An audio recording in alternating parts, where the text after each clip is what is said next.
Mayor Sanders, saddened by the loss of police officer Wilson, still faces the challenge of gathering support for Proposition D. The city measure would increase San Diego's sales tax if 10 conditions are met. Supporters and opponents are vigorously giving their sides on the proposition. So we turn to an economist for some basic information.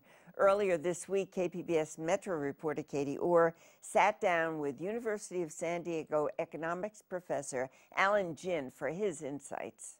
Dr. Ginn, how does San Diego's sales tax rate compare now to surrounding cities, and how would it compare if the sales tax increase were to be passed? Well, right now, the sales tax rate in San Diego is the lowest in the county of San Diego, and it is one of the lowest in the entire state when compared to other major cities. Even if the sales tax is increased a half a cent, we'd still be relatively low compared to some of the peer cities that we would compare ourselves to.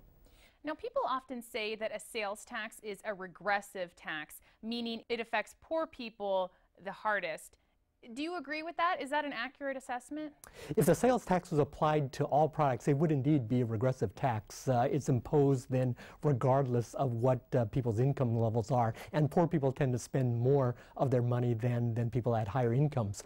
But a large amount of expenditures are excluded from the sales tax. For example, groceries are excluded, medical care is excluded, and housing is excluded as well. So if you take all those expenditures out, the sales tax is less regressive than if it is applied to all products. Now, in some respects, this debate could come down to taxes versus services and how much people want to pay for the city services that they receive. So what is your take on that? Does San Diego's tax rate and the services it offers match up? We're kind of in an odd situation here in San Diego in that we have among the lowest taxes in the state. Our general fund revenue as a percentage of income is the lowest among all cities in the state of California.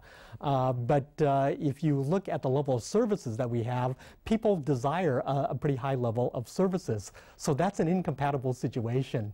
Usually you have high service levels supported by high taxes, or you're going to take the low taxes but accept then low service levels. People here tend to want both situations. While that's good if you can get it, it's a situation that can't be sustained for very long, and that's why we have this structural deficit that we have in San Diego. Now, unlike other taxes like property tax or an income tax that people see leave them in chunks, sales tax many people don't notice because it goes away a little at a time. But how much, generally speaking, do people end up paying in sales tax over the course of the year? Is it comparable to a property tax or an income tax? It's difficult to say, how much people pay in terms of the sales tax. It depends on their spending habits. And you're correct in the sense that it is almost imperceptible when you pay the sales tax because it's just added on to your bill.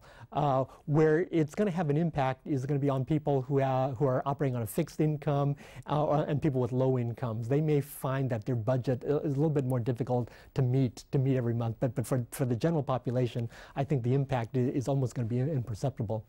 So do you think a sales tax is a good option for San Diego, or are there some other things that we haven't fully considered yet? I think it's not necessarily the best option, but it's the only one right now that addresses this budget deficit that we have. I think what is needed is that I think we need a broader tax base here in San Diego. We're heavily dependent on the sales tax, the property tax, transient occupancy tax. Because of that, we're really vulnerable in economic downturns. Those sources of revenue tend to drop really rapidly during economic downturns. And so we need a situation where the tax revenue is more stable regardless of where we are in the business cycle. I'd like to see some things like fees for trash collection, for example, but that would take an amendment to revoke the People's Ordinance, and so that takes a lot longer to do. Dr. Alan Ginn, thank you very much. Thank you.